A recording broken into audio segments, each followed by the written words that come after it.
Hace más de 2000 años, el filósofo Platón describió una civilización avanzada que gobernaba el mundo. Una nación de guerreros y sabios que, en un solo día y una noche de infortunio, fue tragada por el océano. La Atlántida. Mito literario o la mayor verdad oculta de la historia. Arqueólogos modernos han encontrado estructuras bajo el mar que desafían la línea de tiempo oficial. Imágenes de sonar muestran formas geométricas perfectas en el fondo del Atlántico. ¿Es posible que una tecnología superior se haya perdido bajo las olas? Hoy analizamos las pruebas físicas que sugieren que el continente perdido no está tan perdido como pensábamos. Prepárate para descender a las profundidades del conocimiento. La brecha de curiosidad técnica comienza con el análisis estructural de los diálogos, Taimeo y Critias, de Platón.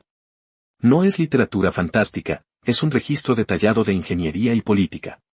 Platón menciona una ciudad construida en círculos concéntricos de tierra y agua, con canales de irrigación que conectaban con el mar. Esto no es descripción mística, es un plano urbano avanzado. La psicología de la retención se activa cuando aplicamos la lógica de la ventaja competitiva a esta estructura. Si los atlantes tenían tal capacidad de gestión hídrica, sus conocimientos agrícolas eran inigualables. Pero la brecha se amplía al notar la discrepancia tecnológica. ¿Cómo una civilización con tal capacidad de ingeniería desapareció sin dejar rastro en el registro fósil? La respuesta técnica no está en la arqueología tradicional, sino en la geología de catástrofes. La hipótesis del choque de placas sugiere que la Atlántida no se hundió en una zona sísmica menor, sino que colapsó debido a la rápida subducción de una placa tectónica menor en el Atlántico Medio. Esto explicaría por qué las estructuras que encontramos, como la formación de Bimini en Bahamas, parecen estar hechas de bloques megalíticos que no encajan en la arquitectura nativa americana ni europea. El estudio de caso de la formación de Bimini es fundamental. Son piedras de hasta 6 metros de largo, dispuestas en una línea casi perfecta. Los geólogos insisten en que es erosión natural, pero la simetría es matemáticamente improbable.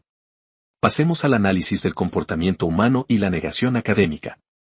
¿Por qué la comunidad científica se resiste tanto a la idea de una civilización perdida antes de Sumeria? Por el miedo a la reescritura de la historia. La ventaja competitiva de entender la Atlántida es comprender que la humanidad ha alcanzado picos tecnológicos varias veces, solo para ser reiniciada por eventos geológicos. La ley de Sieve de nuevo, aplicada no a un idioma, sino a la distribución de megaestructuras antiguas, muestra anomalías en el Atlántico que no siguen patrones de civilizaciones conocidas. La Atlántida representa el mayor fallo de protocolo en nuestra línea de tiempo histórica. Analicemos la estructura política descrita por Platón. 10 reyes, cada uno gobernando una parte de la isla, conectados por leyes inmutables escritas en una columna de oricalco. El oricalco, un metal misterioso descrito como brillante como el fuego. ¿Es esto un mito, o una aleación exótica que ya no sabemos producir? Técnicamente, si los atlantes dominaban la metalurgia avanzada, sus herramientas de construcción habrían sido superiores a las del resto del mundo, explicando la precisión megalítica. Profundizando en los mapas antiguos. El mapa de Piri Reis, datado en 1513, muestra la costa de la Antártida sin hielo. Esto es geológicamente imposible a menos que el mapa se basara en fuentes miles de años anteriores, cuando la Tierra estaba libre de glaciares. ¿Quién cartografió la Antártida antes de que se congelara? La psicología de la percepción nos dice que el cerebro humano intenta asignar formas conocidas a estímulos ambiguos.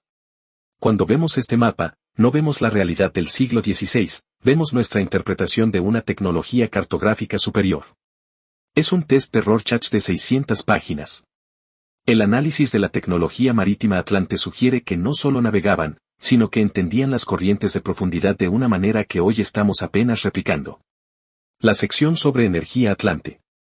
Platón menciona que la ciudad estaba iluminada por una fuente constante. Algunos teóricos proponen la manipulación de cristales o energía geotérmica avanzada.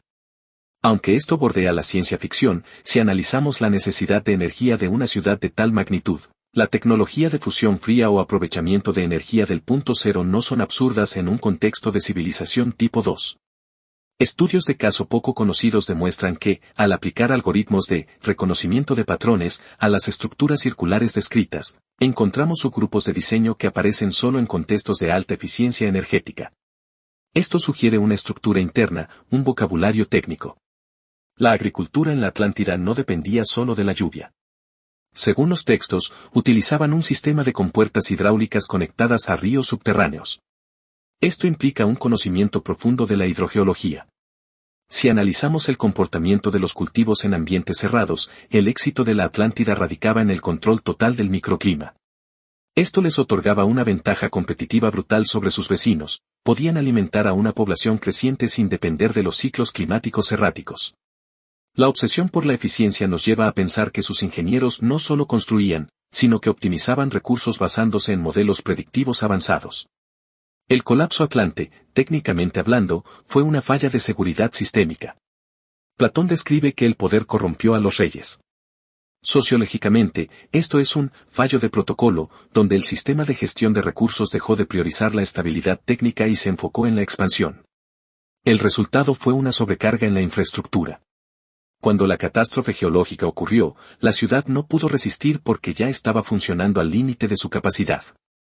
Este es un recordatorio de comportamiento humano, la tecnología más avanzada no sirve de nada si la gestión social es deficiente.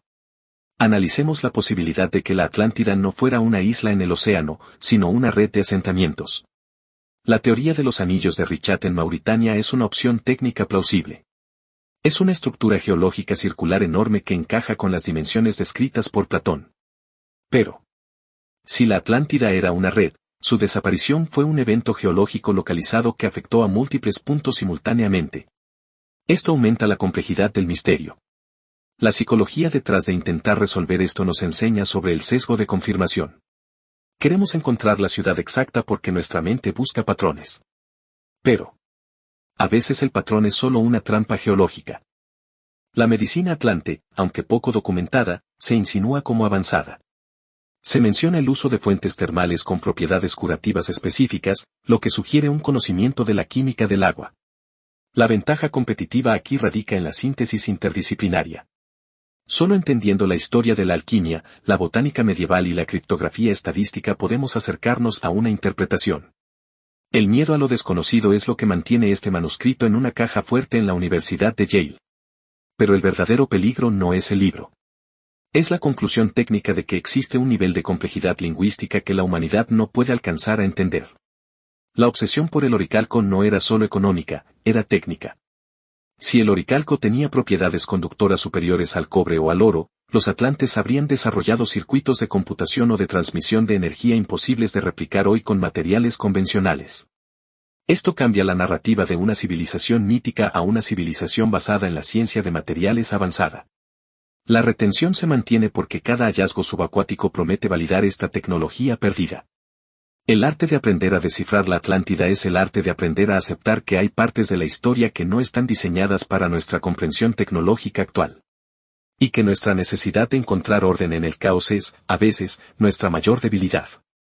Las evidencias arqueológicas en la zona del mar Mediterráneo, como las estructuras sumergidas frente a la costa de Chipre, apuntan a una civilización que entendía la arquitectura antisísmica. Estudios técnicos revelan que las técnicas de unión de bloques de piedra utilizadas en estas estructuras son similares a las encontradas en Sudamérica, lo que sugiere una difusión cultural global prehistórica. ¿Fue la Atlántida el nexo de esta red cultural? La capacidad de los atlantes para navegar por el Atlántico y llegar a América no es solo una teoría de difusión cultural, es una necesidad lógica para mantener un imperio global. La psicología de la retención se basa en la promesa de una recompensa. La Atlántida promete la recompensa definitiva, el conocimiento oculto de una civilización que superó la nuestra. Y al no darla, retiene la atención indefinidamente. Es una máquina de obsesión. Finalmente, hablemos de comportamiento humano y la obsesión. Criptógrafos brillantes, como William Friedman, que descifró el código japonés, Perpel, en la Segunda Guerra Mundial, dedicaron décadas a buscar rastros de la Atlántida y fallaron. La psicología de la retención aquí es total. El enigma se alimenta de la inteligencia de quienes intentan resolverlo. Se convierte en un espejo de sus propias mentes. El verdadero descubrimiento no vendrá de un sonar más rápido, sino de una mente capaz de pensar fuera de los parámetros de la lógica geográfica convencional. La Atlántida sigue esperando. Su silencio es su mensaje. La verdadera inteligencia no es encontrar la ciudad. Es entender por qué el conocimiento de su existencia fue casi borrado. La obsesión humana por este tema es el resultado de una memoria genética, de una catástrofe que casi acaba con nuestra especie. Entender la Atlántida no es solo arqueología. Es un mapa de supervivencia para el futuro. La lección es clara, el conocimiento es la única defensa contra la insignificancia. Debemos dejar de mirar a la Atlántida como un mito del pasado y empezar a verlo como el prólogo de nuestro futuro. Un futuro donde el primer contacto ya sucedió, y simplemente no tuvimos la tecnología para decir hola. O quizás, ellos simplemente no tenían interés en escucharnos.